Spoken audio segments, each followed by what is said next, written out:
ఒక విలేజ్లో poor wife and husband ఉండేవాళ్ళు. అతని భార్యకి చాలా లాంగ్ హెయిర్ ఉండేది.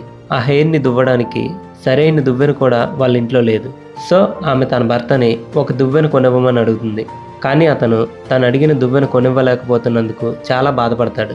ఎందుకంటే అతని వాచ్ బెల్ట్ పాడైతే దాన్ని మార్చుకోవడానికి కూడా తన దగ్గర డబ్బు లేదని చెప్తాడు. అతను అలా చెప్పాక భార్య ఇంకేమీ మాట్లాడదు.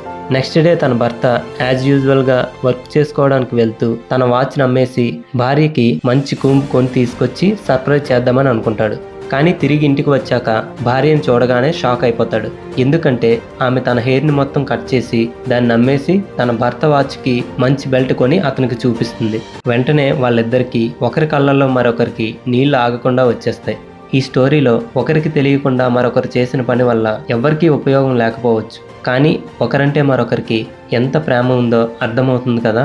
స్టోరీ నచ్చితే ఒక లైక్ చేసి మన పేజ్ని ఫాలో అయిపోండి.